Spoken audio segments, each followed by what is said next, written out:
May I come in, sir?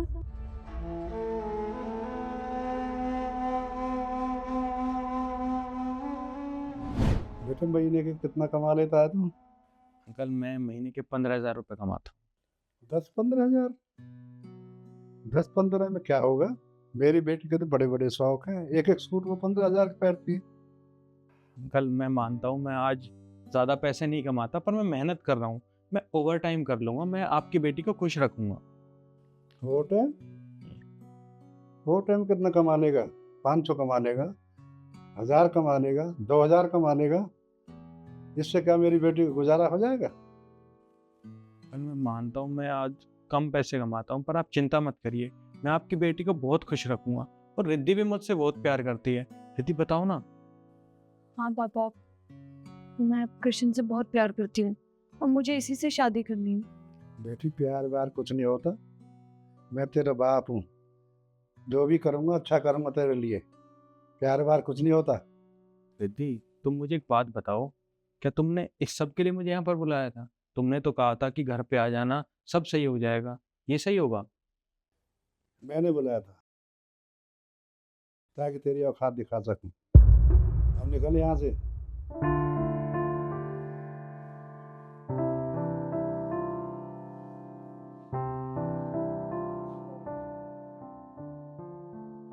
बेटी मैं तेरे बाप हूँ, मुझे पता है कहाँ करना है।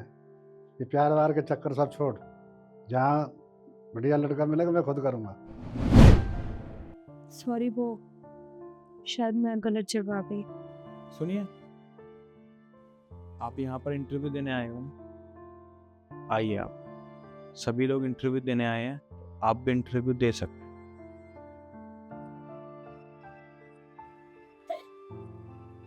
बैठिए। क्या इंटरव्यू शुरू करने से पहले मैं आपसे कुछ सवाल पूछ सकता हूँ? जी पूछिए। आपने सफ़ेद साड़ी क्यों पहनी हुई है, बता सकते हो? किसी किसी की जिंदगी में सिर्फ दुख लिखे होते हैं, शायद मेरी किस्मत भी ऐसी है। मुझे एक बात समझ नहीं आई, आपके पास तो सब कुछ था ना, पैसा, घर, ज़मीन, हर चीज़ थी आपके पास। और शायद इसी पैसे की वजह से हमारी शादी नहीं हो पाई, हम दोनों एक नहीं हो पाए। पर आज ऐसी क्या मजबूरी आ गई कि आपको दर दर की ठोकरें खानी पड़ रही हैं, नौकरी करनी पड़ रही है, इंटरव्यू के लिए आना पड़ रहा है? तुमसे सब खत्म होने के बाद मेरे पापा ने मेरी जबरदस्ती शादी करा दी एक लड़के से। उस शादी में मेरे पापा तो बहुत खुश थे, पर मैं बिल्कुल नहीं। जैसे जैसे वक्त बीतता गया वैसे वैसे लड़ाई झगड़े बढ़ते गए। टर्म्स बहुत खराब हो गए हम दोनों के बीच।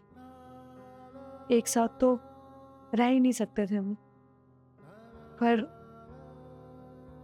उसके बाद मेरे पापा इस दुनिया से चले गए और जैसे ही वो गुजरे उस लड़के ने मेरे से जबरदस्ती मेरी प्रॉपर्टी के पेपर्स पे साइन करा लिए। तो सारी प्रॉपर्टी अपने नाम कर ली। पर वो कहते हैं ना, जो इंसान किसी के साथ बुरा करता है ना, उसके साथ भी हमेशा बुरा होता है। कुछ टाइम पहले एक रोड एक्सीडेंट में डेथ हो गई उनकी। बस मेरे पास कुछ बचा ही नहीं, ना घर, ना प्रॉपर्टी, ना पैसा, ना परिवार, ना पति, कुछ भी नहीं। तो बस यहाँ पे आई हूँ जिंदगी की नई शुरुआत करने। पर मुझे नहीं पता था कि ये तुम्हारी कंपनी है, वरना मैं यहाँ पे कभी नहीं आती। अक्सर यही होता है, माँ बाप अपनी खुशी के लिए बच्चों को दबा देते हैं, उनकी खुशियाँ नहीं देखते।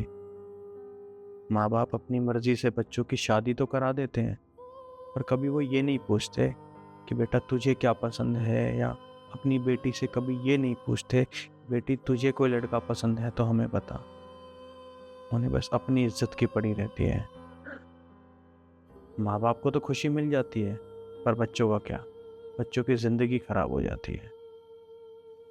अब तुम खुद को ही देख लो, हम दोनों एक नहीं हो सके। किस वजह से? कि मेरे पास पैसा नहीं था, मैं कम कमाता था। इस वजह से तुम्हारे पापा ने तुम्हारी शादी कहीं और कर दी। छोड़ो तुम ये सब। जो हो गया सो हो गया, उसे बदल तो नहीं सकती मैं। वैसे तुम बताओ, तुमने शादी नहीं की? नहीं रिद्धि, मैंने शादी नहीं करी। क्यों? कुछ लोग होते हैं ऐसे जो किसी एक से प्यार करते हैं और सिर्फ उसी के होकर रह जाते हैं।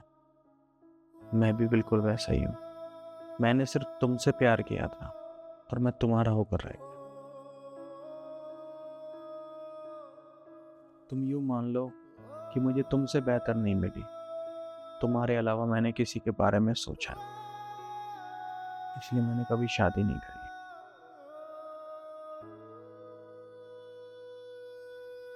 तुम मुझसे इतना प्यार करते हो?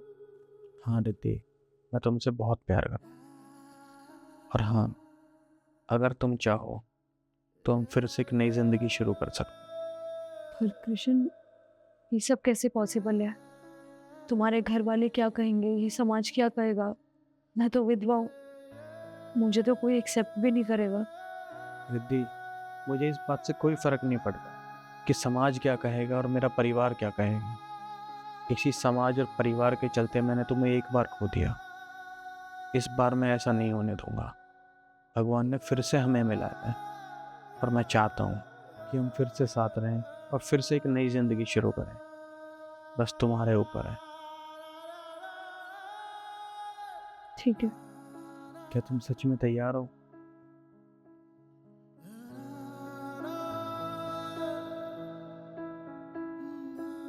किस्मत का खेल देखो, हम तब नहीं मिल सके, हम आज मिले।